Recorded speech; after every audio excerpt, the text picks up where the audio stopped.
Queridos irmãos e irmãs em Cristo, hoje celebramos a ascensão de nosso Senhor Jesus Cristo. Lembramos que esse fato não deve ser interpretado ao pé da letra, como uma reportagem histórica, mas como uma ensinação literária de um fato de fé. E termina a missão terrena de Jesus e inicia a missão dos discípulos e das discípulas de Jesus, do corpo de Cristo, da sua igreja. Vamos acompanhar o texto de Atos, capítulo 1, versículos 1 a 11. Acompanhe aí comigo. Prezado Teófilo, no primeiro livro que escrevi, contei tudo o que Jesus fez e ensinou, desde o começo do seu trabalho, até o dia em que ele foi levado para o céu. Antes de ir para o céu, ele deu ordens pelo poder do Espírito Santo aos homens que ele havia escolhido como apóstolos. Depois da sua morte, Jesus apareceu a eles de muitas maneiras durante 40 dias, provando, sem deixar dúvida nenhuma, que estava vivo. Os apóstolos viram Jesus e ele conversava com eles a respeito do reino de Deus. Um dia, quando estava com os apóstolos, Jesus deu esta ordem: fiquem em Jerusalém e esperem até que o Pai lhes dê o que prometeu, conforme eu disse a vocês. Pois, de fato, João batizou com água, mas daqui a poucos dias, vocês serão batizados com o Espírito Santo. Certa vez, os apóstolos estavam reunidos com Jesus, então lhe perguntaram: e agora, que o Senhor vai devolver o reino para o povo de Israel? Jesus respondeu: não cabe a vocês saber a ocasião ou o dia que o Pai marcou com a sua própria autoridade. Porém, quando o Espírito Santo descer sobre vocês, vocês receberão poder e serão minhas testemunhas em Jerusalém, em toda a Judéia e Samaria e até nos lugares mais distantes da terra. Depois de ter dito isso, Jesus foi levado para o céu diante deles. Então, uma nuvem o cobriu e eles não puderam vê-lo mais. Eles ainda estavam olhando firme para o céu enquanto Jesus subia, quando dois homens vestidos de branco apareceram perto deles. E disseram: homens da Galileia, por que vocês estão aí olhando para o céu? Esse Jesus que estava com vocês e que foi levado para o céu voltará do mesmo modo que vocês o viram subir. Este livro pretende mostrar que os ensinamentos e ações de Jesus continuam nos ensinamentos e nas ações da comunidade cristã. O servir a Deus continua. Vejamos o versículo 3. O que diz lá o versículo 3? Depois da sua morte, Jesus apareceu a eles, de muitas maneiras, e durante 40 dias, provando, sem deixar dúvida nenhuma, que estava vivo, os apóstolos viram Jesus e ele conversava com eles a respeito do reino de Deus. Fala em 40 dias. É um número simbólico. É o tempo necessário para um discípulo, uma discípula, aprender e também repetir as lições do mestre. Esse era o costume da época. Até a preparação para o batismo também eram 40 dias. Vamos olhar agora o versículo 4. O que diz o versículo 4? Um dia, quando estava com os apóstolos, Jesus deu esta ordem: fiquem em Jerusalém e esperem até que o Pai lhes dê o que prometeu, conforme eu disse a vocês. aqui Jesus faz as recomendações finais. Ficar em Jerusalém, né, aguardando o Espírito Santo. Pentecostes, daqui a 10 dias. Assim como Deus havia prometido. Né? Aqui, então, Jesus dá a ordem, ó, fiquem lá esperando, né, e vai se cumprir o que Deus prometeu. Vamos ver agora o versículo 8. O que diz no versículo 8? Porém, quando o Espírito descer sobre vocês, vocês receberão poder e serão minhas testemunhas em Jerusalém, em toda a Judéia, Samaria, até nos lugares mais distantes da terra. Jesus Cristo dá uma missão, né, aos seus discípulos. Né? Vocês vão ser minhas testemunhas. E aí ele enumera Jerusalém, que era ali, a Judéia, Samaria, nas regiões, e até onde vocês podem imaginar, até os confins da terra. Vocês têm que ir lá divulgar a palavra. Muito profundo isso aqui. Né? Jesus dando uma missão. E tem outros tantos textos que falam sobre isso. Vamos ver agora o versículo 9. Acompanhem. O que diz o versículo 9? Depois de ter dito isso, Jesus foi levado para o céu diante deles. Então uma nuvem o cobriu e eles não puderam vê-lo mais. Elevou-se, Jesus elevou-se e uma nuvem o cobriu.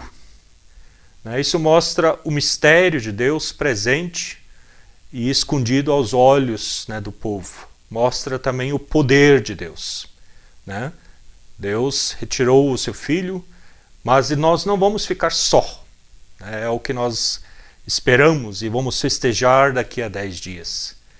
Mas Deus já enviou, né, os seus anjos. Vamos ver o versículo 10 e o 11. Enquanto eles ainda estavam olhando firme para o céu, né, enquanto Jesus subia, 2 homens de vestido de branco, os anjos, né, apareceram perto deles e disseram, o versículo 11, homens da Galileia, por que vocês estão aí olhando para o céu? Esse Jesus que estava com vocês e que foi levado para o céu voltará do mesmo modo que vocês o viram subir.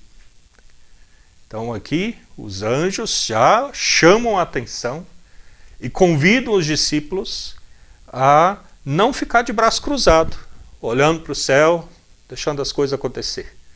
Mas, né, descer, né, e seguir o caminho que Jesus indicou. Eu sou o caminho, a verdade, a vida, o caminho que leva ao Pai. Vão em frente. Assumam a tarefa que Cristo lhes deu. O autor de Atos não tem a intenção de fornecer informações sobre o lugar, a forma, o tempo da ascensão.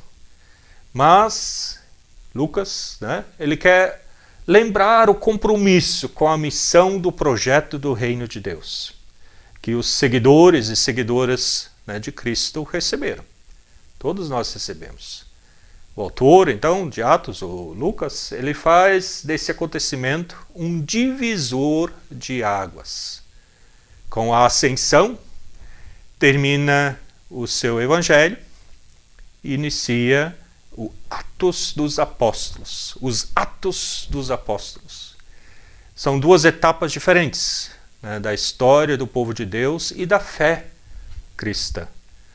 A ascensão, então, não é uma despedida, mas uma nova presença do Mestre, que se manifesta mediante sinais da missão evangelizadora dos discípulos e das discípulas dentro deste mundo. Um projeto de salvação e de libertação de Jesus, animados e animadas pelo Espírito Santo, que vamos celebrar daqui a 10 dias, né, no Pentecostes, que seus discípulos deverão levar adiante. O Evangelho, ele apresenta a missão, né, dos discípulos e das discípulas ao mundo, após a partida de Jesus e que vai então ao encontro do Pai. Vamos acompanhar o Evangelho de Marcos, capítulo 16, versículos 15 a 20, que eu passo a ler a todos nós. Acompanhe aí. Então ele disse, Vão pelo mundo inteiro e anunciem o Evangelho a todas as pessoas. Quem crer e for batizado será salvo, mas quem não crer será condenado. Aos que crerem será dado o poder de fazer estes milagres, expulsar demônios pelo poder do meu nome e falar novas línguas. Se pegarem em cobras ou beberem algum veneno, não sofrerão nenhum mal, e quando puserem as mãos sobre os doentes, estes ficarão curados. Depois de falar com eles, o Senhor Jesus foi levado para o céu e sentou-se do lado direito de Deus. Os discípulos foram anunciar o Evangelho por toda parte, e o Senhor os ajudava e, por meio de milagres, provava que a mensagem deles era verdadeira. O texto é um acréscimo posterior, pelo menos os exegetas nos colocam isso, do Evangelho de Marcos. É um resumo das aparições de Jesus e da missão que Jesus dá à sua comunidade cristã, aos discípulos e discípulas. E esse texto narra 3 cenas. Vamos ver a primeira. A primeira fala do Jesus ressuscitado, define a missão aos seus discípulos e discípulas. Veja então comigo de novo o versículo 15. Então, ele disse: vão pelo mundo inteiro e anunciem o Evangelho a todas as pessoas. Quem são os destinatários aqui? Para quem é a mensagem? A mensagem é universal. Ide por todo mundo, ide a todas as nações. E acrescenta qual deve ser o conteúdo também desse anúncio. O que tem que ser falado? O Evangelho. Anunciai o Evangelho a todas as pessoas. A palavra Evangelho, na boca de Jesus, significa o anúncio do reino de Deus, que leva à fé, e o acolhimento dessa mensagem de Jesus Cristo leva à salvação. Para as comunidades cristãs, é o anúncio de um acontecimento. Em Jesus Cristo, Deus veio ao encontro das pessoas, manifestou-lhes o seu amor, inseriu-os na sua família cristã, na família, convidou-os a integrar uma comum unidade do seu reino e ofereceu-lhes a vida definitiva, a vida completa, conforme João 10:10, eu vim para que todos tenham vida e vida em abundância. O anúncio do Evangelho obriga as pessoas a uma opção. Nós só temos uma opção. Quem aceitar esta proposta de Jesus chegará à vida plena e definitiva. Como eu falei há pouco, Eu vim para que todos tenham vida e vida em abundância. Vamos olhar agora o versículo 17 e o 18. O que diz lá? Aos que crerem será dado o poder de fazer milagres. E aí enumera algumas coisas: expulsar demônio, pelo poder de seu nome, falar em novas línguas, glossolalia é o termo original, falar na língua do povo, se pegarem em cobras ou beberem algum veneno, não sofrerão mal nenhum, e quando puserem as mãos sobre os doentes, estes ficarão curados. A obra missionária será acompanhada de sinais. É que nem a palavra oração. Orar é uma coisa, oração é orar e fazer.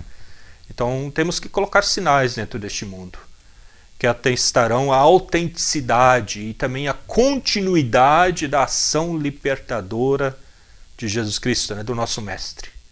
E enumera sinais da presença desse Mestre.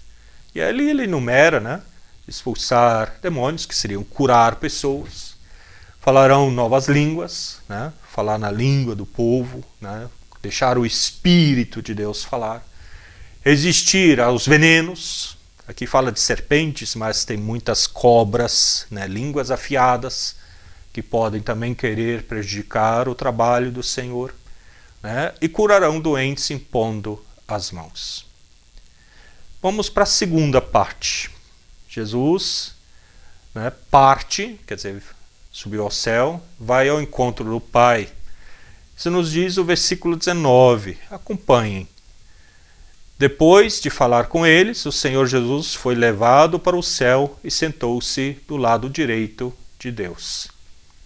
Jesus sobe ao céu e senta-se à direita de Deus Pai. Nós confessamos isso também no nosso credo apostólico. Mostra então a soberania de Jesus, né, como Senhor da história e do universo.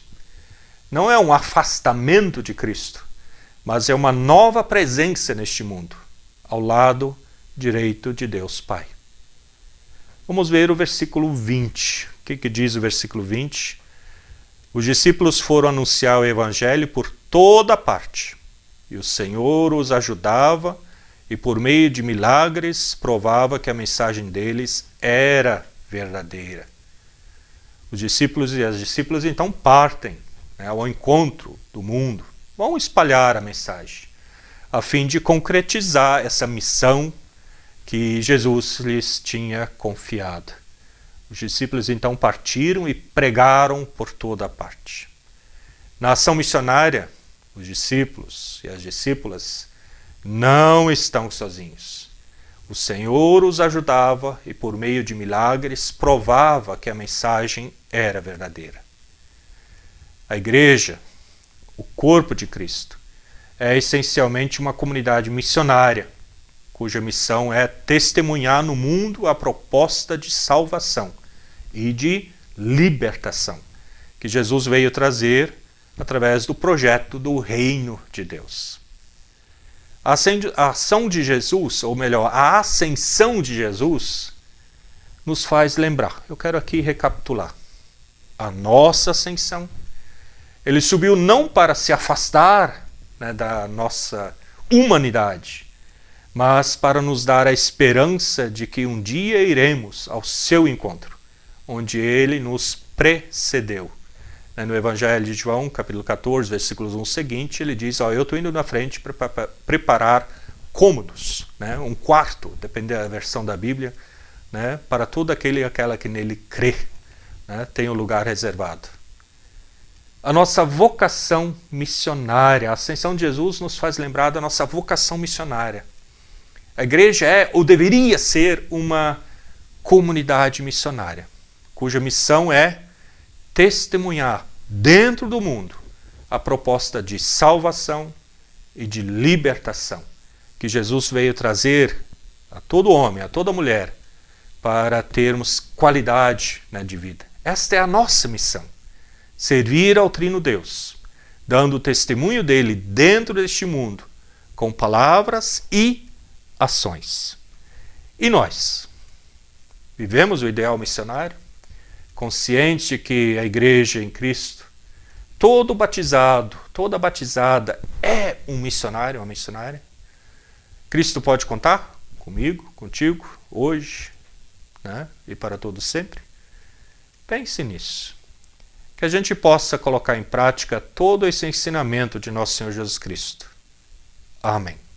Eu convido para um momento de oração. Oremos. Ó Senhor, nesse dia da tua ascensão, queremos humildemente pedir que nos fortaleças, pois a cada dia precisamos mais da tua bênção. Ajude-nos a lidar com as várias questões que nos são colocadas, principalmente nos dê sabedoria, para que possamos da melhor forma te testemunhar através de atitudes e ações. Obrigado, Senhor, pelas bênçãos mil que já nos deste. Tudo isto te pedimos e agradecemos humildemente em teu nome. Amém. Tudo de bom e até a próxima. Tchau, tchau.